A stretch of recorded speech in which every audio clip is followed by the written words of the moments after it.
पढ़ते हैं हम अनुस्वार और अनुनासिक में अंतर कि अनुस्वार और अनुनासिक में क्या अंतर है।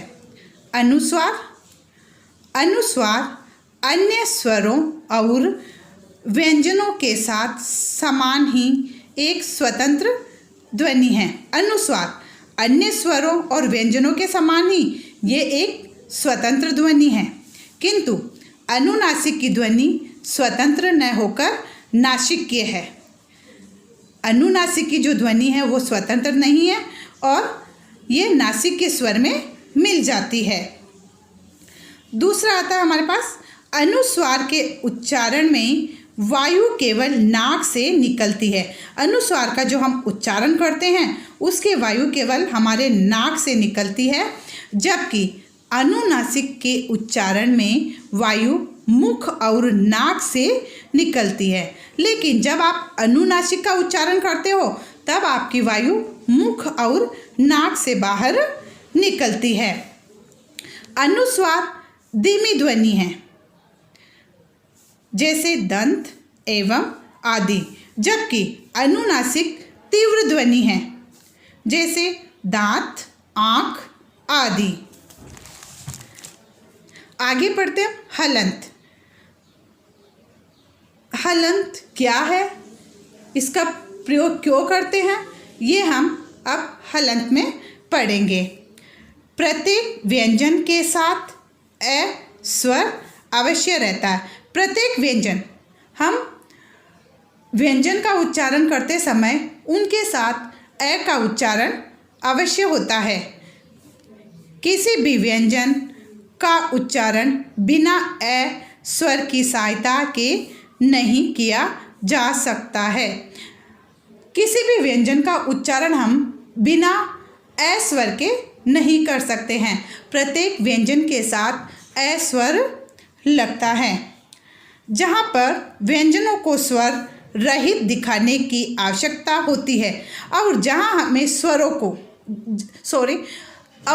हमें व्यंजनों को स्वर रहित दिखाना होता है वहाँ हलंत का प्रयोग किया जाता है। जैसे क को बिना स्वर के दर्शाना चाहते हैं तो क के नीचे तिरछी रेखा मतलब एक तिरछा चिन्ह लगा देते हैं, जिसे हम हलंत कहते हैं। अंग्रेजी, उर्दू, फारसी, अरबी आदि विदेशी शब्दों में इसका प्रयोग नहीं होता है। हलंत का प्रयोग सिर्फ हिंदी में होता है। विसर्ग। विसर्ग क्या है और ये कहाँ लगता है। विसर्ग, इसका प्रयोग संस्कृत में किया जाता है। विसर्ग का प्रयोग अधिकतर संस्कृत में किया जाता है।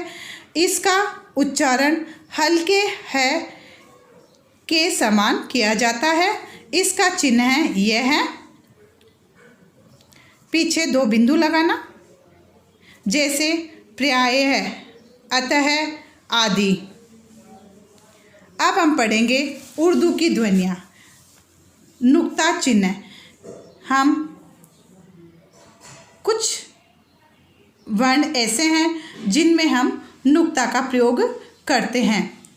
उर्दू की 5 ध्वनियों ने हिंदी को प्रभावित किया है। क, ख, ग, ज़, फ।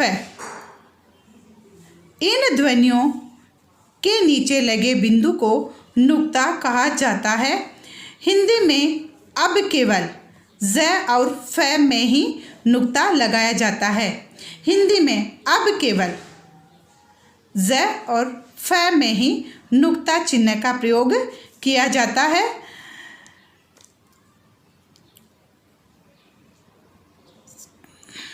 नुक्ता लगाने के बाद वर्ण के उच्चारण में अंतर आ जाता है, जैसे सजा, सजा, फन, फन। क, ख, ग में नुक्ता नहीं लगाया जाता है।